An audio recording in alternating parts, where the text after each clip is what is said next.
All right, hey, what's up, you guys? I have got a special guest in the Yu-Gi-Oh, or really just card game community.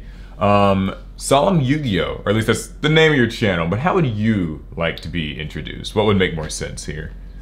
Whatever you want, really. Thank you so much for having me. Some people may know me from Vanguard, as Solemn Vanguard, and then others from YuGiOh, Solemn YuGiOh, so whatever you prefer.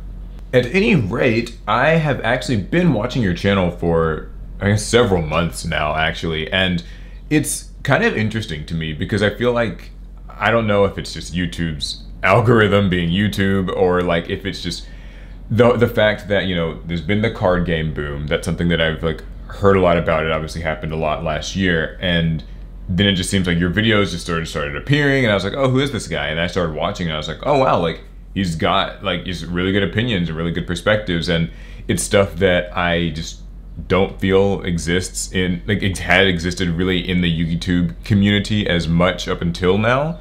So that's been really cool. What is your background with, just in general, your background with Yu-Gi-Oh and the collecting aspect of it, and what then got you to start talking about it on YouTube?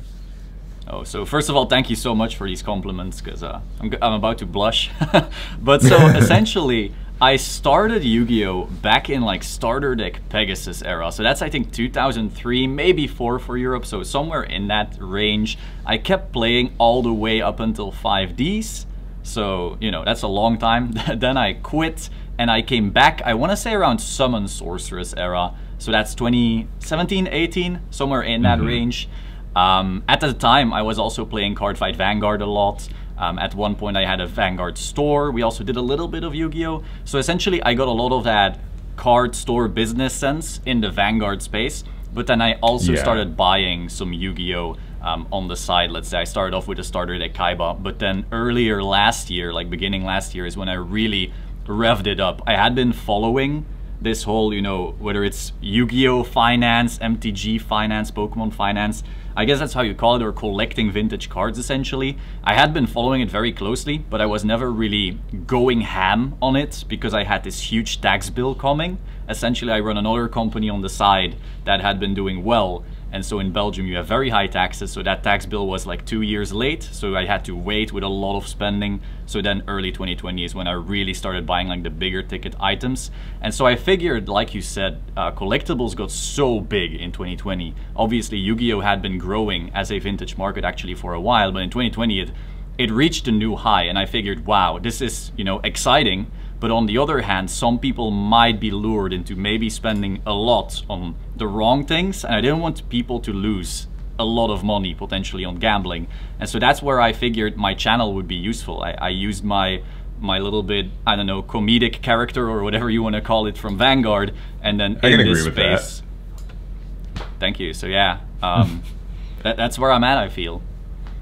Yeah, I actually think that you're right. I think it's something super duper valuable for players, particularly because I guess I have also been playing about that long. I started in 2000, like late 2002, whenever it started in the United States, and you know, like most people, got into it the same sort of way, and you know, have some classic cards. I see that the cards are worth a lot now. I think, I guess, a good place to, before we get into any more like specifics, a lot of people don't really know like why is it, I guess, in your opinion, that these card games even have the value today that they have? Like, you know, obviously we know like LOB Blue Eyes is worth a lot, but like, what is it that's making these cards worth a lot? I know, like, you know, the grading process has a lot to do with it. I know the age has a lot to do with it, and you know, other sort of factors. In a nutshell, what would you say is like giving Yu-Gi-Oh! The resurgence that it's been having and like creating the value in it? I think you got it exactly right. You know, age is a very big part of it. While back in the day, we all grew up on these cards and we loved them so much. And now that we, you know, age up, we start having jobs, we start having more income. We want to have a part of that childhood nostalgia back again. And so we're looking for those cards that we used to own. And there's not that many out there anymore in very good condition. You know, when people start having that discretionary income, they tend to want the best, or at least, you know, some collectors just want to have that immaculate, perfect card.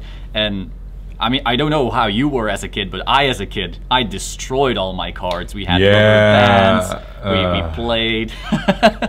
So at this point, finding a PSA 10, or well, a graded card, a great condition card, is just incredibly hard, and that rarity just makes it more expensive because a lot of people are trying to find their childhood back in those cards, and there's not enough to go around. Speaking of grading, so for the people who maybe don't know, what is the grading process? What does it mean to grade something, and why does that create a sense of value, like in your own sort of interpretation of it?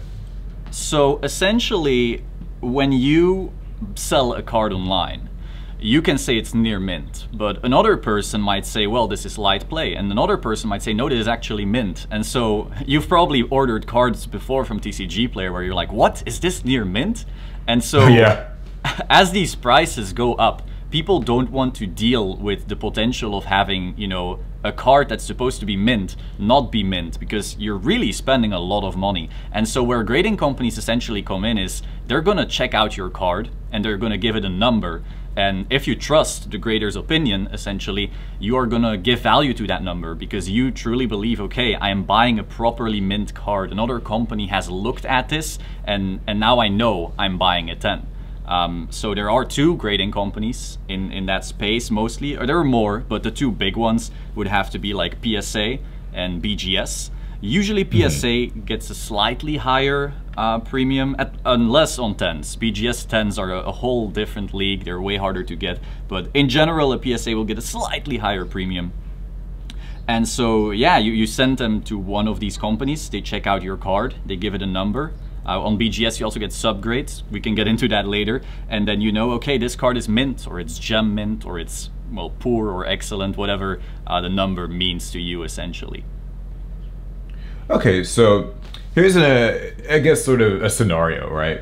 I just started playing Yu-Gi-Oh last month, and I bought a box of Blazing Vortex, and I pulled a super rare, you know, like nobody says it's worth a lot of money, but it seems pretty cool. I hear people are getting cards graded. I might as well get mine graded. What would be yay, nay, why would that be right or wrong to do if I just happen to hear that grading makes my card valuable? Okay, so this is a trap some people definitely fall in, and I am very happy that you bring it up because I get where the misunderstanding may come from. You know, you can have like a mystical elf from 2002, that's a super rare, why isn't mine the same? So essentially, if a card today just came out and it isn't very expensive, generally grading it isn't gonna add a whole lot of value. You know, maybe it slightly increases it, maybe someone really wants that in a PSA 10 or something, but generally if you're gonna grade a card, you're gonna do it on a card that's relatively rare, because you're gonna pay quite a hefty price to get it graded. And so let's say your card is worth $2 and you are paying maybe $20 to grade it. Even if your card value doubles, you just turned it from $2 into $4, it's not even worth the grading fee. So beyond that, there's also a lot of people who still have that card mint. If your card is brand new, everyone else is also pulling that out of a pack, and so that grade may not differentiate that card very much from other cards on the market. So generally when you grade something, you want it to either be very, very old, so it's very rare in that condition, which would be the case for something like an LOB card, which is Legend of Blue Eyes, or a Magic Ruler card or something like that. Maybe a prize card, or in modern cards you could technically grade as well, and in something like a prize card from Worlds envelopes, maybe a Starlight or Collector Rare, so that at least you have that sense of rarity, and now you are preserving it even more as a 10 or whatever you're getting essentially. Yeah, I feel like it's one of those things where, at least from watching your videos and just sort of following the trading card boom, I don't think, would I be wrong in saying that, or would I be right in saying that grading isn't for everyone? I sometimes have kind of gotten the impression that it's not something that every player needs to be running out and doing.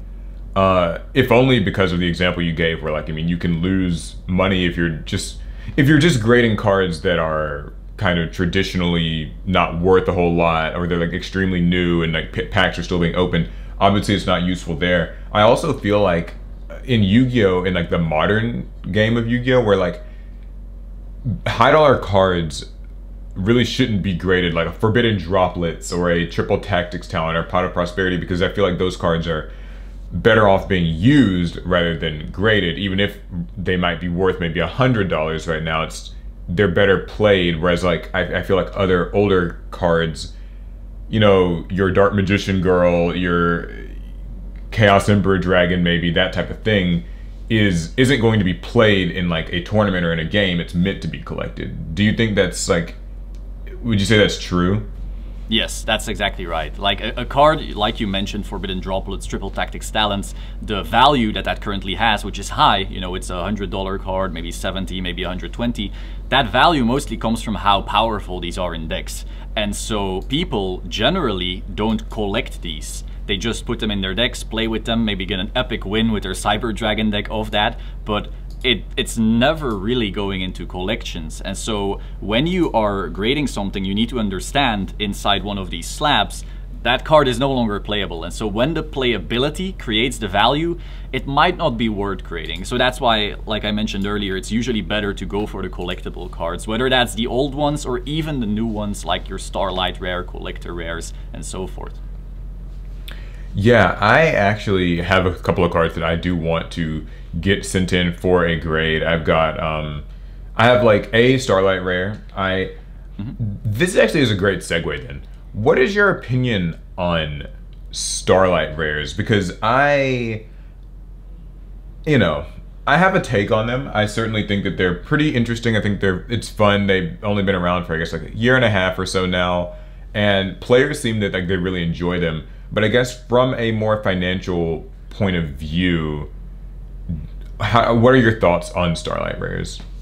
So overall, some people don't like me much on the channel when I get into Starlight Rares because I'm not a huge fan of them. My primary issue with them is that they're not that different from their regular Ultra or whatever counterparts. I get they are different, but you know, it's not an ulti or a ghost, if that makes sense. Beyond that, the big fear I have when people put in a lot of money into Starlight Rares thinking, wow, these are going to be like Ghost Rares someday, is that because this market now exists where people are collecting, they are grading, they are sleeving, they are keeping everything in immaculate condition, we might get to a point in the future where all the Starlight Rares were so preserved that it's not all that rare for them to be mint. Whereas if we look at Ultimate Rares from the GX era, these were still all destroyed. And so it's very hard to get a PSA 10 in those. But if everyone is already sending in their Starlight Rares right now and getting those PSA 10s, you know, they won't be quite as scarce. And so when you're parking your money there, when you're hoping that they'll go up a lot, I don't know, maybe the results won't be there. But again, no one can predict the future, really. I have always felt with Starlight Rares that I feel like this might be like a bit of a negative term, but they've always almost felt to me like a sort of manufactured high value card as opposed to an authentic or like a kind of more organically high value card. Because when I think of like an LOB Blue Eyes, and I know that's like, you know, a very strong example, but like any sort of classic card from those early years that was like notoriously popular in the anime and was a high rarity, and obviously a lot of those cards were a bit tougher to pull than like foils are today.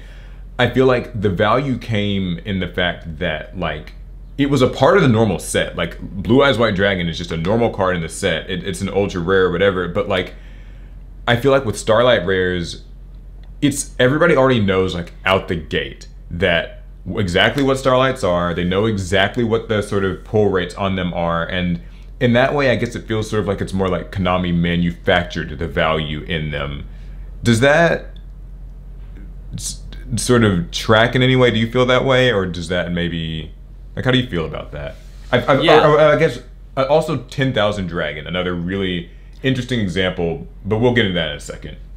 Yeah, so that in the hobby or in collectibles, they would usually call that artificial scarcity, where a company is making something rare and marketing it as, wow, it's so rare, guys, go get it, it's so rare, it's so special, it's so this, to a point where indeed everyone is, you know, chasing after these things.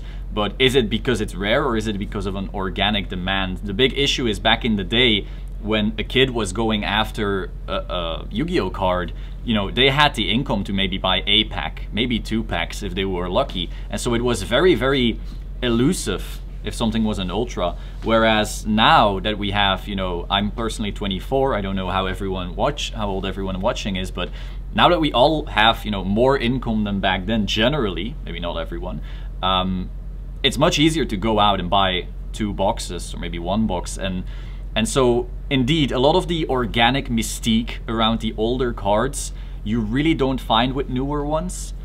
And like I said, since everyone is keeping these in great condition from the get-go, it might be the case that in 10 or 15 years they still aren't all that rare compared to, you know, the older counterparts. But I find it very hard to gauge because some people are very excited about them, and that's great to see. You know, if everyone would be collecting the same thing, I think we would have a big problem because suddenly one card would be very expensive and everything else would be left in the dust. I always feel like, I guess just sort of speaking on the 10,000 Dragon thing, I know like in Battles of Legend, 10,000 Dragon was a thing. I've noticed Konami with Yu-Gi-Oh! In general, they've been adding more, I guess you could call them like lottery type cards, like that 10,000 Dragon, like that Utopia. I know like with Legendary Duelists Rage of Ra, they, you know, brought back the Ghost Rare specifically for this set, and it's a kind of an otherwise underwhelming set, but they know that, well, we can sort of leverage this whole Ghost Rare moniker. Do you sometimes feel as though that's a bit, that's just another example of that kind of artificial scarcity where you can even make like an otherwise underwhelming product into something that people chase after, even if the product's not great, people want the card? Like I've always had like a very mixed opinion on that. I've always felt like I don't want to go so far as to say it's malicious. I mean, like, their business, they're just trying to sell the products they make, but I sometimes wonder with like a 10,000 Dragon, right?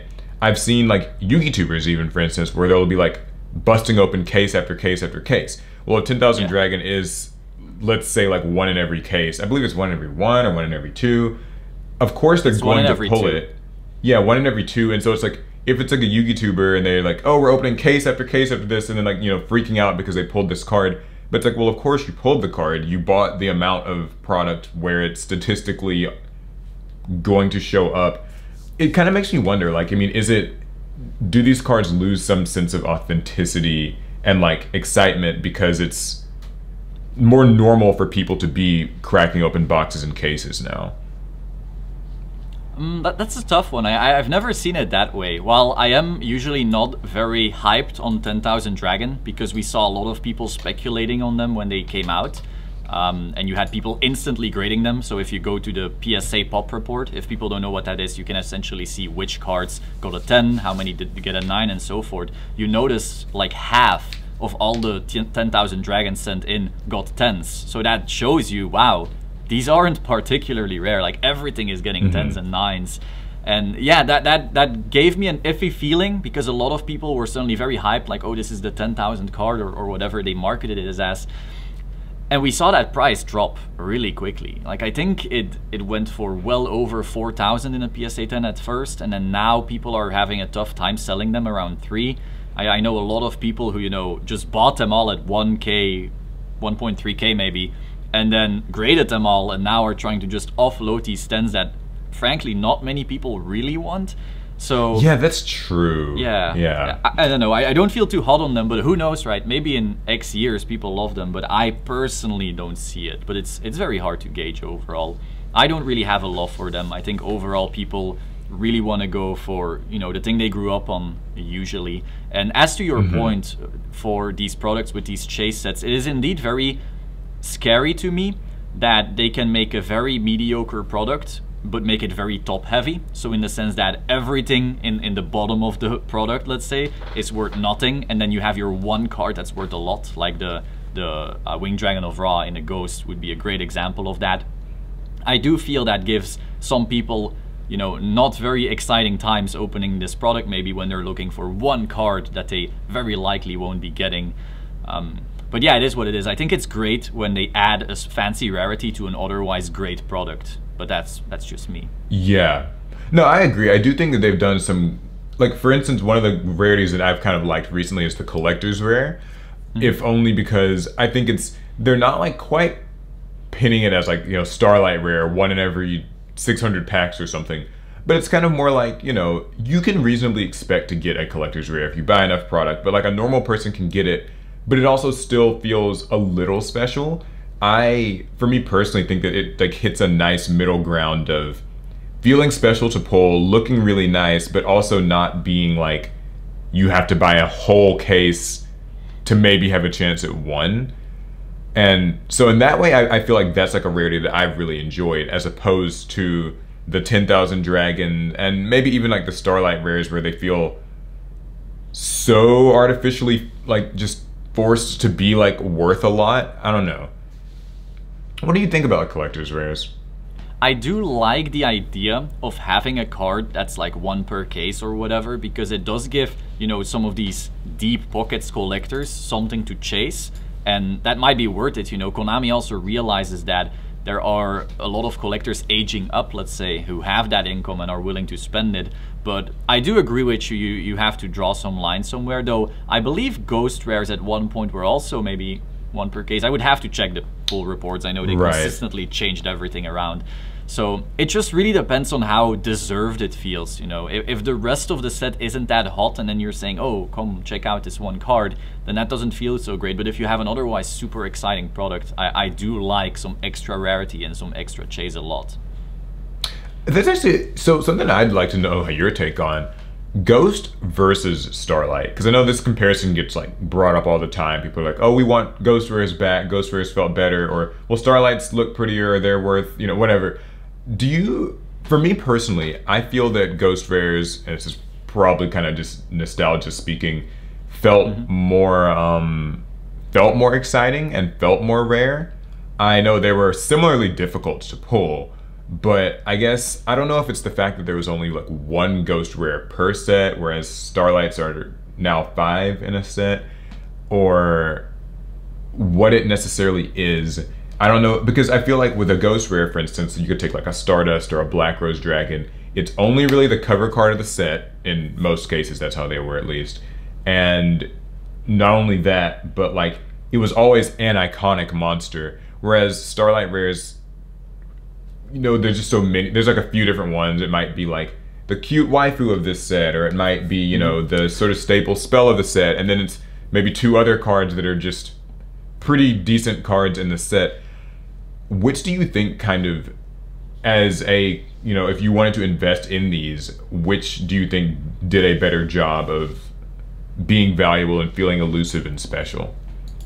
To me, it's Ghost Rares, but that again might be nostalgia speaking. You know, I remember at the end of G, them adding these, GX adding these cards, and you know, maybe it's kid me going wild over these, but just the fact that you didn't have that anywhere else. You know, it's very easy for a card game to just add more glitter, and that is what Starlights looked like to me. It's just, you know, add more glitter. Maybe at one point it'll become even more special. Whereas Ghosts were like, you know what? How about we make this entire card just blank?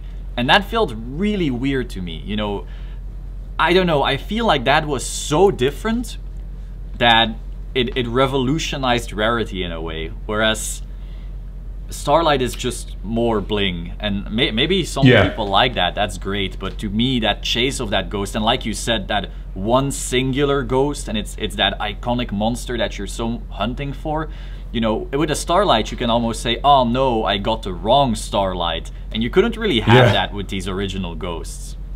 Yeah, but I definitely felt like Ghosts kind of had like a silent confidence to them. I guess that might sound like weird to say for some people, but I mean, it's a blank slate card, you know, it's whited out, and visually for me at least, I feel like it looks more like dignified as a card than more glitter. So that's always been an interesting thing. This is something that's also not exactly, I feel like you'll probably have a really good insight on this, at least better than what I know. Konami recently has sort of changed the way that even main series sets are being printed. And like, I think this started with either Eternity Code or Rise of the Duelist, where they don't do special editions anymore. And that you know, some people say it's good, some people say it's bad, but basically it seems like sets run for shorter lengths of time, and it's kind of resulted in some higher card prices for the more modern cards that you would just play, like your Droplets, Nadir Servant, or Triple Tactics Talent, right? Like all these cards that are over $100 right now, or roughly $100 right now, that like perhaps if there had been a special edition, it would have reprinted these in an unlimited rarity, but just, you know, it gets more on the market. So there's just more stuff flowing around at your local card shop or in your local community. And I'm not sure exactly like what Konami's reason for taking away the special editions was. Maybe they weren't selling well. Maybe they just want people to feel pressured to purchase these products on release and like quickly get it all then. And, you know, how do you feel about that? Is that something that you've followed the difference in like how that's affected card prices? Or do you feel like it's just, maybe not a big deal? So the one thing that I think is important to remember, in all the cards you mentioned, they're almost all Rise of the Duelist. And so I feel like a lot of that had to do with just how much they were able to print of that particular set, because maybe my memory is completely foggy, but I think that was mid-COVID, you know, when we still had a lot of issues with supply chains and so forth. I think, is it possible Toon Chaos was also hit that way? I just seem to recall that Rise of the Duelist was either short printed or they had some issues, you know, getting enough product out. And so I know Toon Chaos did have that issue for sure. I think, I believe Rise probably did as well. Maybe it's just that Rise of the Duelist had so many good cards that people hoarded or something. I don't know, but it seems like that set in particular has so many expensive cards now. I would almost assume that it's more so that set than the lack of special editions, but I'm not sure. Personally, I don't really miss them all that much, but maybe I'm in the minority there. I'm also not the most pro modern player. You know, I have my modern decks, I have Eldritch, I have Cybers, I have Zombies, I have a few more, but I'm not, you know, one of these pros that you may see on YouTube doing these wild boards and combos. So maybe I'm just, you know, missing out on that. Same. Since now that you mentioned that, actually, then I think this is something that might be a little bit more relevant. What would you say is the biggest difference between buying and selling like Yu-Gi-Oh cards for the short term versus for the long term? Because I have a perspective on this. I feel like, you know, basically when I watch your channel, I get the idea that you're looking, the things you're talking about tend to be kind of more about like long-term investments, things that you should feel comfortable buying and sitting on and dealing with market fluctuation, but having enough confidence in the purchase to not, you know, just bail on it immediately. Whereas when I think of sort of the short-term Yu-Gi-Oh investing, I think of a lot of channels, you know, market watch type segments and like, you know, your weekly buyouts of some card that maybe topped an event recently, but those cards are oftentimes bought and then sold within the span of like a week, right? Like you might buy it today and sell it in a couple of days to some, you know. What would you say are the biggest differences between like the short and the long term? Like what should I be looking for if I'm like a short term seller versus if I'm the type of person who's like trying to invest in some classics in the hopes that they'll like rise? So to me, when you're looking at short term, you're usually looking for those playable cards, that meta, like you said, something just topped, so you quickly do that. Well, I'm not a huge fan of buyouts, but you quickly do that buyout thing, you try to relist it, you try to, you know, make those quick flips. It's usually on the playable cards, because if you start hoarding playable cards for long enough, usually they go down. Either they get a reprint or they get banned or something like that. So if you are sitting on a lot of modern playable stock and you don't look at it for 3 years, odds are it's gonna go down by quite a big margin. Whereas for a modern card, that might be the opposite, where you might currently, you know, be paying a relatively high price compared to some of these playable cards. Generally, so far, they have gone up, but I don't want to give financial advice where people go buy out all the craziest cards, of course. It's just that so far, at least, you generally haven't lost money by buying these older cards as they go into collectors and investors' pockets who just aren't willing to sell. So generally, yeah, I go for the more collector type cards and just sit on those long term. Like, I don't think for example, a Flame Swordsman is gonna go out of style. It's not gonna get banned. It's not gonna get reprinted. I mean, it's gonna get reprinted, but no one will care because the collectors go after the original, and there's only so many of these originals going out there. So yeah, definitely when you're playing in that short-term game, you're looking at those quick flips. You're trying to look at where the market is going on maybe a triple tactic stance. For example, when I think it was Phantom Rage. What was a set that had Zeus in it? I think it was Phantom Rage. Yes, so Phantom Rage, right out the door, everything went down. Stuff like Alpha, Zeus, and so forth, everything was down. I guess people were trying to just sell out their positions to buy a new set or something like that. I think Maximum Gold came after that. I noticed instantly, like, Zeus is way too cheap at, I think it dipped at 30 bucks or something. That makes no sense. That card is amazing. That should go up. And so if you then bought that card and then you waited, I think it's now 70, maybe I'm totally wrong, but anyway, it went way up. That sounds about right. Yeah, then you just instantly sold it, boom, you had some profit. However, if you were to now sit on that Zeus for 5 more years, I don't think you'd be getting the 70 anymore. I'm pretty sure it'll be way lower by that time. Whereas if you're buying some of these, you know, vintage cards and you bought them in 2017, they've mostly only gone up regardless of their playability.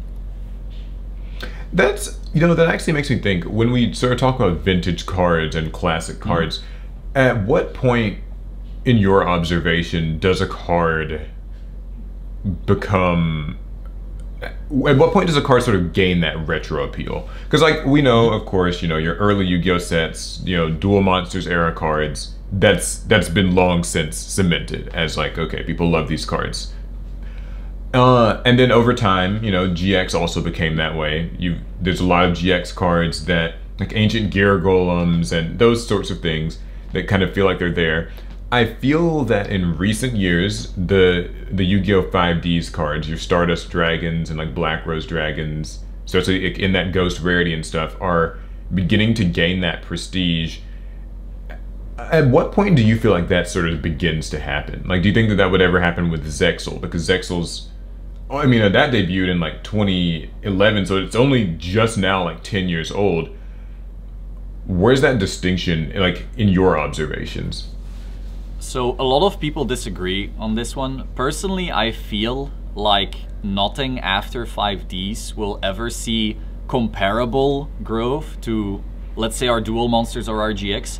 And the reasoning for that is, I feel in those times you had the entire playground, every kid playing Yu-Gi-Oh. Maybe not at every school, but, you know, in general, it was a real phenomenon. Every kid, the culture, you know, got up, the big watched culture anime. push.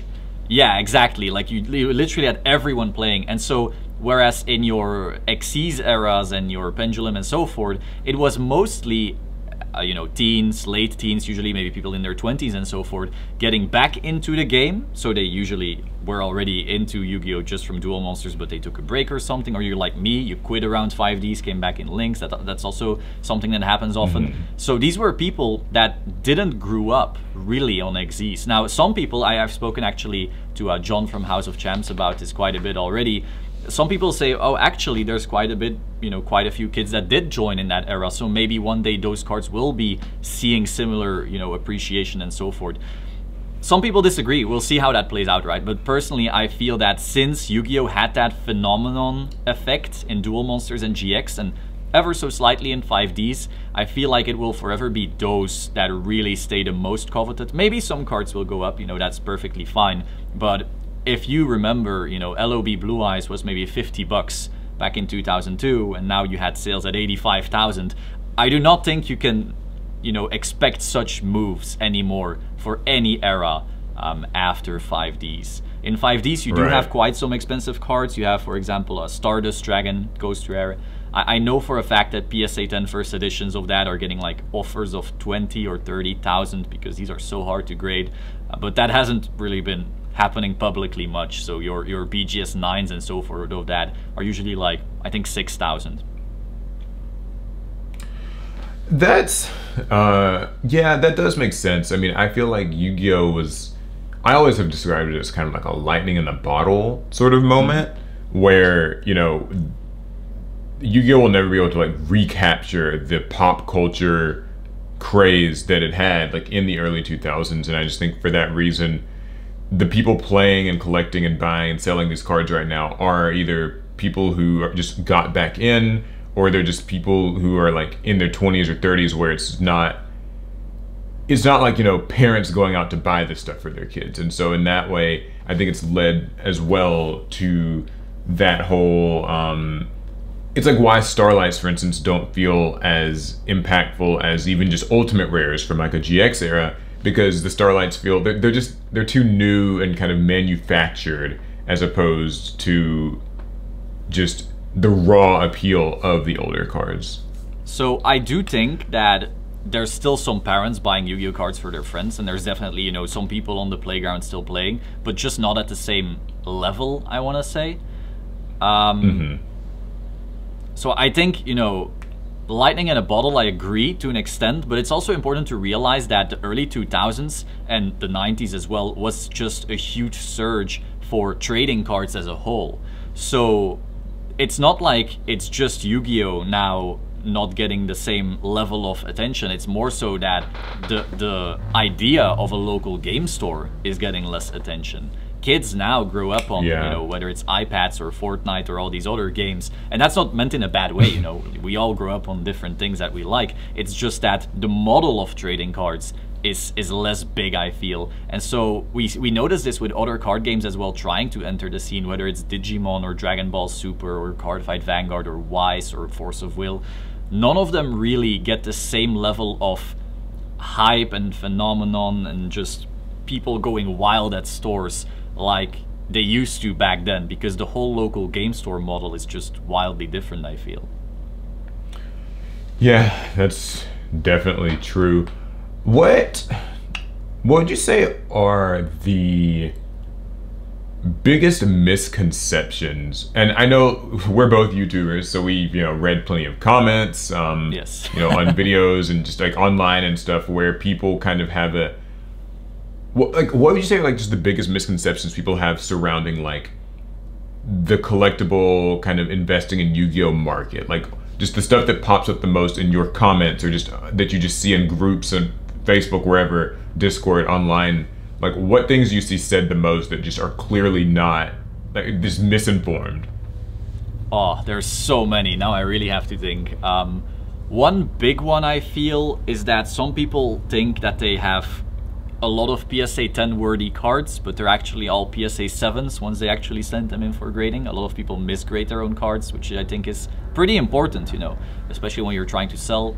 But a really big one I feel is also just misunderstanding grading companies. A lot of people feel like these companies are perfect or should be perfect, and they think like, wow, this PSA 10, it has, you know, a little issue here that I noticed, so therefore PSA is all a scam.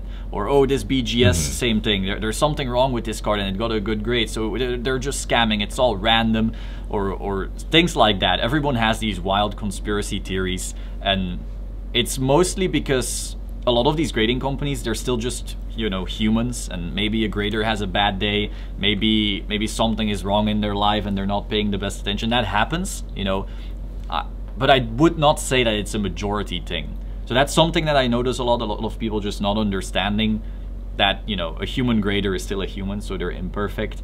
I think a lot of misconceptions are also that all of these cards can only go up, which I think is something very dangerous. I feel like I've seen that a lot.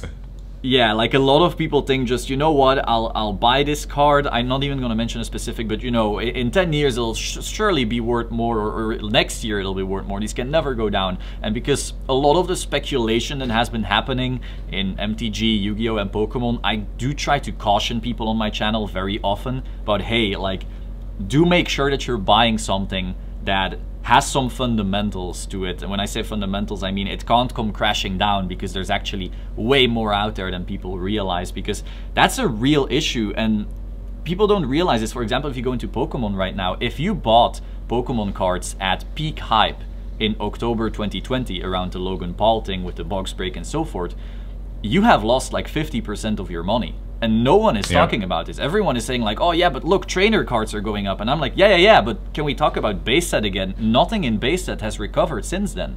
except for Charizard, by the way. Charizard and Sealed Base, those are the only things that have not gotten destroyed since then. And it's very possible that these will go up again. So it's not like I'm saying Pokemon is doomed or Pokemon is over, you know, these cards might just keep on going up from here again. But if you are buying at max hype and then selling a few months later, you may be losing money. And that is something that people just aren't talking about, the risks involved in these things. Even though, so far, again, if you've bought Yu-Gi-Oh cards the past 5 years, and they were, you know, vintage, first edition and so forth, you've probably only won. But it's not because that has worked so far that I will keep on working. But longer term, I do believe still in these. I do believe that a lot of these cards are still very, very cheap, even though they're expensive. But we'll see how that plays out. Something I actually saw on your channel, just speaking of like sort of misconceptions that people have, I was watching your video on, you know, sort of the issue that you had with Yugi tubing, in that, you know, there's, and I can certainly speak to this myself, there's like a pressure to, you know, you have to kind of exaggerate things and use kind of the clicky thumbnail titles, that type of thing, you know, dollar signs, money, cards are going up, buy everything, oh my God, you know, Yes. And that's what people will click on, but they'll also sort of like turn around and be like, well, hey Solemn, what do you think of like this crazy news that, you know, so-and-so card was finally this or that, you know? Or like, what do you think of that? And it's like, well, you have covered this before, but they maybe only just saw like this video and that's all that they remembered. I certainly, you know, have that issue. There's been things I've talked about plenty of times, I feel, in the past, where like people show up and they're like, well, do it, talk about it again, or like, what do you think about this thing? Or, oh, you were wrong, or you were right. I do feel like it's kind of, do you feel like that's, I always hesitate to say harmful, because I don't think it's like harmful for people to know that these cards are worth maybe buying, collecting, investing in. But do you feel like that need to maybe clickbait a bit, and that need to add some sensationalism to things is harmful? I say harmful for lack of a better word, but you know what I mean. Yes, I do believe so. But the problem is that if I make a video saying, hey guys, how to watch out and save money so you don't get over leveraged into these things, no one's gonna click that. So what I try to do, and maybe it's a little bit of a cheat code, I like to get very hype even in my titles and my thumbnails, but then I'll still, you know, sneak in the little rational reminders sometimes, even though some people don't like that. But yeah, there's no way around it, because if you make your videos purely informational, super dry, here's 30 minutes of me doing very, very dry analysis, a lot of people just don't click and don't care. And if you want your channel to grow, which I assume you do, because you want to get your information out to people, you sadly need to employ some of these tactics, and there's no way around that. Now, it is pretty easy to be hype about something when it only has gone up so far. I just want to caution people that it's also possible that the opposite happens. I do think it's something where there's like, I've always sort of, I guess it's not so much necessarily in the like investing area, but I've started to almost get a bit of an aversion to outright telling people what to do in my videos, or like telling people exactly like, here's the cards you should buy, or here's the decks you should build, or here's how you should build them, because, you know, to me, it's just something that people kind of have to figure out for themselves, and I don't want to just be saying like, okay, I know best, listen to me, because this is something that in just the Yu-Gi-Oh community as a whole, and loads of gaming communities are like this, so it's not exclusive to us, but, you know, people have their idols, and they have their like people that they want to go to for the information, and they'll believe them to a fault. And so when I, you know, see, like when I watch your videos, I feel that you're providing people with like information that feels very rational. And I think that is good. I think like more people need to carefully watch these videos and like listen, and it's a measured approach. And it's nothing against, you know, channels that do hype things up, because that is how you get the clicks. I guess I've always, in recent months and years, I just had more like of a creator responsibility complex thing. It's really weird. I'm never sure how much I should like say, or whether I should tell people, do get this, or do play this, or whatever. I think when it comes to the investing side of things, it's even more dangerous because it really is people's money at that point. Yes. And not just a deck choice, but more like oh, I'm going to invest like thousands or tens of thousands in a few old cards because, well, I saw some headline on Twitter that said that a blah blah blah Charizard sold for this much. So I don't know, I almost feel like the hype wave that even just came last year in some ways was more detrimental than it looked on the surface. Yes, I agree. I think it's also just, I want to respect the people that watch me. I feel like I make my content, you know, informational, quote unquote, complex enough that I feel like, okay, I don't have to handhold and say like, go buy this card, it should go up. Because, you know, I just think people can learn and that way figure things out. But beyond that, again, like you said, it's very dangerous because it might not go up. It's entirely possible that it doesn't.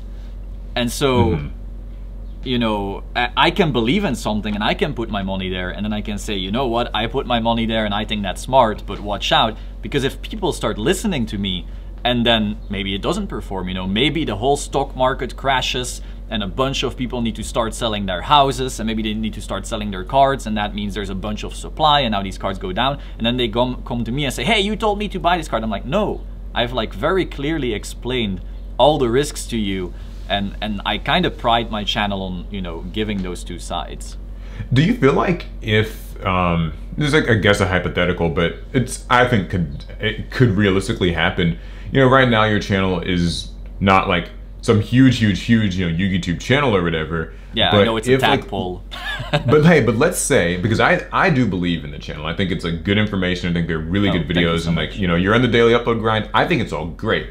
Let's assume that maybe your channel blows up in the next 6 months, and you know you hit 100K, 200K, you know, maybe 500K subscribers or more. Do you feel like you would change your approach to discussing these topics if that was the case, because the megaphone would be so much bigger?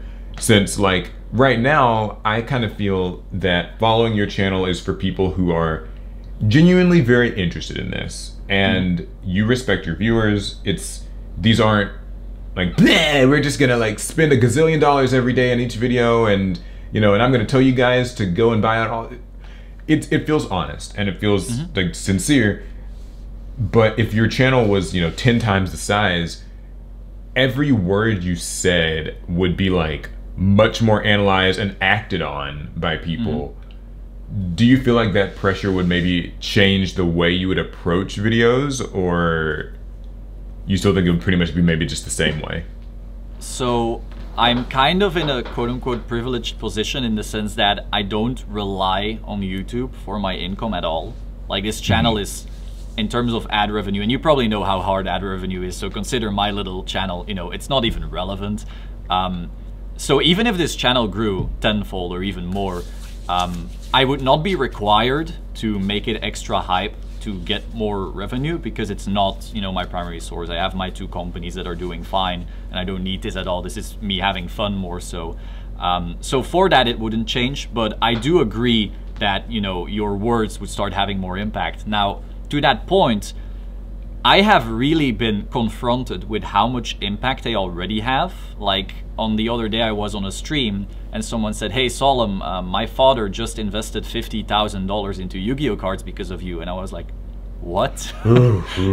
Or I had a video of a guy in his 20s, I think, saying, oh yeah, I saw this YouTuber's video on these PWCC auctions, which is like this auction site for a lot of vintage cards. And I knew he was talking about me because no one else was talking about that auction block, and someone also sent that video to me because they assumed it was me.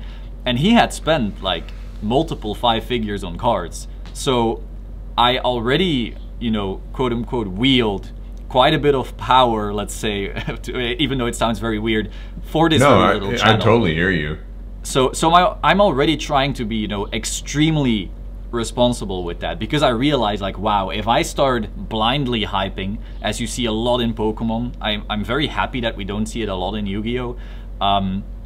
I know that's very dangerous, and for that reason I am constantly, you know, cautioning people. And it's also why I'm very loud about the fact that I would never put more than 20% of my money, let's say, into these things, because just like a crypto or an options trading or putting all your life savings into Tesla or whatever, it is, you know, it can go wrong at any moment. That doesn't mean it'll go to zero. You know, some people are the other way. That's another misconception, where they think, you know, this bubble is gonna pop any moment. This Exodia, it's gonna go from 3,000 to $5, and then I'll be able to buy everything. I don't know. I have enough people, you know, with 6 or 7 figures ready to spend if that would ever happen. So that's also not gonna, you know, play itself out. But it's very possible that things do go down a fair bit. And so, yeah, I try to just give both perspectives. I'm very bullish on these long term, but I also realize that we may see dips and so forth, and not getting too emotional on both sides. Both, you know, fear of missing out, buying everything because you think everything's gonna keep on going up, or never buying anything because you think everything's gonna crash. You know, it's more of this gray area, and trying to tread that carefully is very important. And even though my channel currently is small, I do believe that I am very careful already, because clearly it's already affecting quite some people. Yeah, it really is. I mean, I've sort of seen like similar things where people will be like, oh, I got back into YuGiOh because of your channel, that's fine. I think that's really good. I'm glad I can help people do that. But I mean, even for me in the past, I've touched on in videos the whole idea that, like, even just kind of getting into like just the YouTube realm in general, like content creators who are, say, opening a case of some new set on their channel or on a live stream or something, there are extra incentives for a content creator to do that. Like, you might see, you know, I always try to tell people, okay, if I'm opening a case of, what is it, like Blazing Vortex, maybe I'm sponsored by a card shop, so they gave it to me at a deep discount. I'm also going to get ad revenue from like the stream, or donations from the stream, or, you know, whatever. And in addition to like perhaps other incentives. So even though it might look like, oh, I'm doing a search for 10,000 Dragon, or the search for the Ghost Rare Raw, or whatever, these packs or boxes or cases are coming at a potentially really deep discount.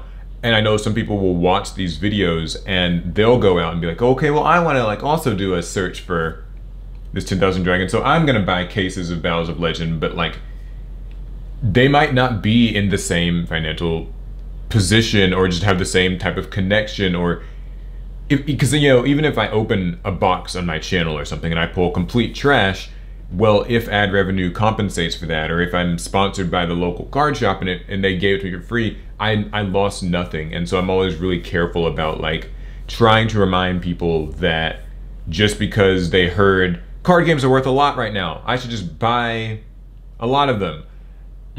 That could very well be, you know, not accurate, not necessarily like valuable advice for your average YuGiOh player or your average viewer.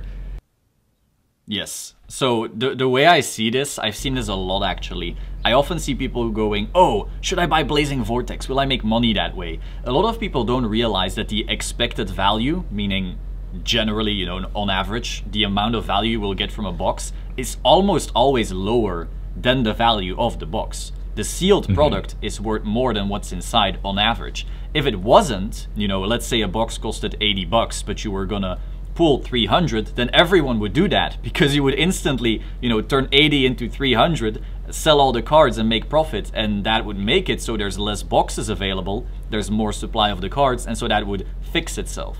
So for this reason, usually cards are most expensive on their pre-order and release, because people are still, you know, decreasing the supply of the boxes and increasing the supply of the cards. So whenever people, and they come to me for that as well, and I'm sure that's an even bigger challenge on a big YouTube channel like yours, a lot of people seriously think that, oh, I saw this YouTuber open this case and they got this expensive card, so I'm also gonna start opening boxes for profit. Generally, on a modern box, or even an old box, you're not gonna profit. The average is you are gonna lose consistently. It's like a lottery ticket, essentially. Some people get lucky, and the YouTubers will definitely, you know, cut out the most exciting part, and this is gonna be the box, the one where I pull the Ghost Ra, because that's just exciting, and I don't blame them. But yeah, people need to realize, like, your expected value per box is almost always lower than the box itself. to bring it back to getting a card graded, because I am interested in getting a couple of cards graded. What is your advice for, you know, is there a way that I should, you know, like be like packaging these cards? Is there just anything I should look out for in this process? So the first thing you would definitely do is check out the actual conditions of your card, because I feel a lot of people, you know, maybe aren't assessing the card quality that well. And so maybe you're sending something that will get a PSA 7 and then you're just mostly throwing money away. So I do have videos on this already because it takes quite a while, but in general you want to be checking out 4 very important parts. You have centering, which is how even is the card on both sides. You know, you have this border on every single YuGiOh card, and that might be thicker on one side than on the other. And so if that is much thicker, that means your centering is bad, it's asymmetrical, and so that will actually affect your grade. So if a card is completely to the left or completely to the right or completely to top or bottom, you will likely not get a 10. So that's a pretty important one.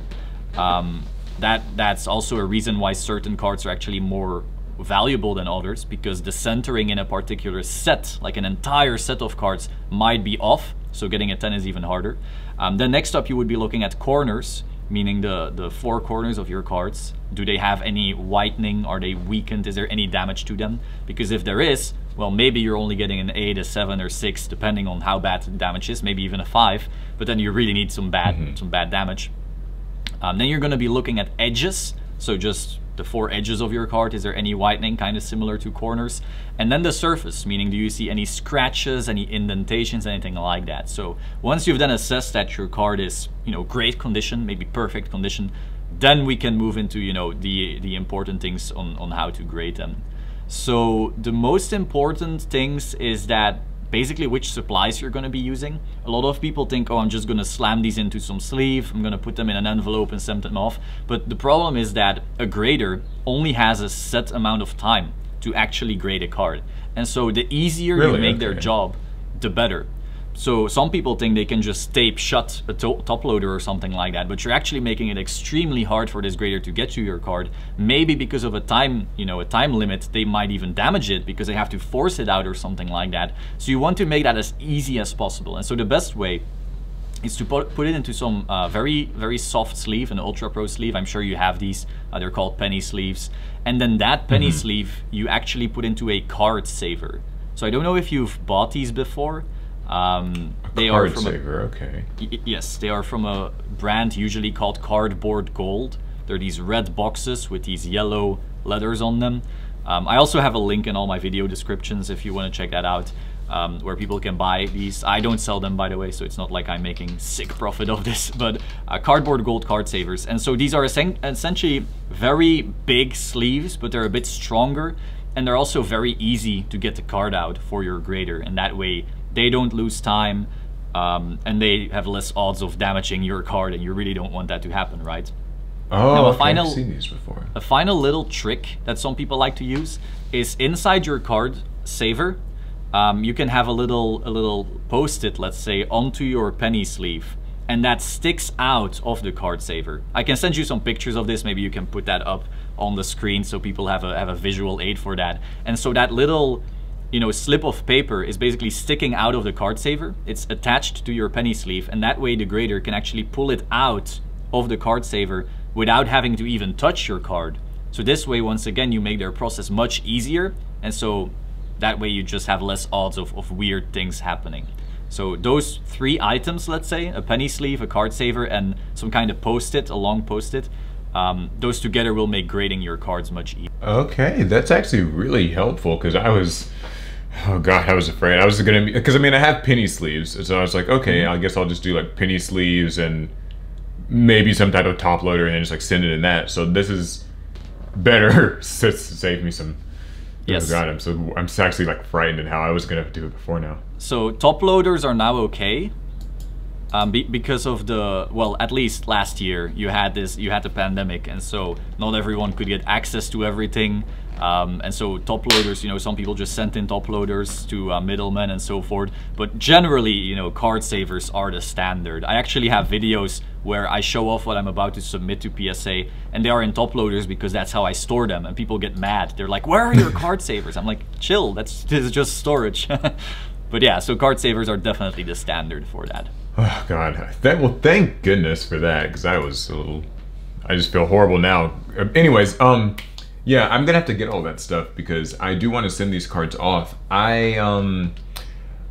The cards that I'm sending, just for anybody, I'll probably actually mention this in the actual video as well, but the cards I'm planning on sending are basically a Starlight Rare. I've only ever gotten one, so I figure whatever, I'll grade it. I'm not like a Starlight collector by any stretch. It's not a rarity that means loads to me. It's just kind of interesting. So I was like, okay, I pulled one. I'll get it graded because I don't typically like sell cards to people a whole lot, like just regular people at the card shop. I have the World Championships Red Eyes and Monster Reborn from 2019, which I guess as of now, that's the most recent World Championship because we didn't have one last year. Those are still in the envelope, haven't even been opened. Sadly. I've got the United We Stand from the Remote Duel Sweepstakes. That was a thing. I know there was a limited amount of them. They said 300, and I've actually heard rumors that all 300 may not have even been like sent out. I don't know, who knows if that's true, but it's just something I heard. And then I've got the original Lost Art Exodia pieces, which I don't have like loads of faith those will be like worth a whole bunch or anything, but I do know that when they first started the Lost Art promotion, the first cards they did were the 5 Exodia pieces. I wouldn't expect to get 10s on them only because, like, I don't know, I feel like I haven't used them or played them or anything, but I just feel like I haven't stored them as well as I probably should have. But hopefully some of those are maybe promising. I'm not really sure. What do you think? Anything of those that I should maybe look into? So the Starlight is cool. The Starlight is cool. You know, I'm not, as I said before, I'm not huge on Starlights or anything, but if you have them in your collection, you know, you might as well grade it. It's not going to cost you an arm and a leg necessarily. It's exciting. Like, personally, I enjoy cards in slabs. I enjoy looking at them in these hardened cases. It just feels like more of a collector's item, if that makes sense. I don't know if it will to everyone, but yeah, so I like that for that reason. So if you just want your Starlight Rare to be in a slab and you notice, wow, it's a 10 or whatever, that can be exciting, so I get that. There's nothing wrong with that. I've also noticed quite some of these Starlight / collector rares go up on PWCC, so again, auctions on eBay, and actually selling for more than their raw counterparts. The other day we had a Phantom Knights of Torn Scales, I think for like 500 or 600, which is well above its value. So, you know, it might be worth it still. It's not like in the vintage cards where you suddenly have a 5-figure card, but you know, it's still solid. You're still making a profit if you're getting that 10. As for the Worlds envelopes, that might be very well worth it, especially because, you know, those are quite limited. Now, some people still prefer keeping those sealed and, you know, selling the sealed and so forth. So you got to make up for yourself whether you find it worth it to take the risk to grade them and take them out. But it's also just exciting to look at, so I definitely don't fault you there. The United We Stand, I would definitely send in for grading. The other day one sold for 2,600 in a PSA 10. So, you know, if you grade yours, you might be looking at quite some money, unless you want to keep it. You know, it is a pretty cool collector's item, and I guess you got it for free, so it might just be worth to keep. But definitely something I would grade personally. You know, over time, if people don't grade these, they will get somewhat damaged. Maybe they go in and out of a binder and in again and out again. And you know, if you're starting off with less than 300 copies, it might still be worth to grade regardless. And so I definitely would. Finally, the Lost Art Exodia pieces. If you don't feel like they'll be 10s, like you see some level of damage, I definitely wouldn't send them in because they are worth what, $30 or something. I want to say close to that a piece. So if they're already damaged, then I wouldn't send them in. But if you think you can get 10s, it might still be worth it, especially if they all get 10s, because some people might just appreciate having access to a full set Exodia that still had something special to it without spending, you know, if you're buying LOB, so Legend of Blue Eyes Exodia in 10s right now, I think you're looking at like $25,000 for the set. So a Lost Art Exodia is like an exciting alternative that doesn't cost you an arm and a leg. Wow, that was a joke right there. Yeah, but oh so yeah, my gosh, right. Yeah, this is lame. People are gonna dislike right now. I don't blame them. But so yeah, those might be worth it if you think they'll get 10s, but if they don't, then maybe you can just keep them in your binder. But it's up to you. It can be a fun experience regardless. All right, well, I'm excited to do it. I'm going to, I guess, just make a video when I send them in, probably another one when I get them back. Thank you so much for your time and expertise. Honestly, guys, like if you haven't already and you are in any way interested in just like investing in Yu-Gi-Oh cards seems interesting to me. I don't know if it's like my age. I don't know if it's just like having played the game as long as I have or whatever. This is the channel you guys need to be watching. I mean, I feel like you are giving nothing but good, valuable information. It's logical and rational, but also like, you know, it's fun. And I think that that's something that more people could stand to learn about in this game. So definitely check out Solemn Yu-Gi-Oh. I will have links to his channel down in the description. And like I said, part of this will probably be part of a regular video, but also if you have stayed for this entire interview over on the second channel, then shout outs to you. It's been a lengthy one. Yeah, any other shout outs, things you want to mention, anything like that? No, just thank you so much for having me. Like, this is a great opportunity. I've been watching you for a long time, so this has just been really fun. Thank you. All right, well, I guess that's all we've got. So thank you again, and I will see you guys in the next video.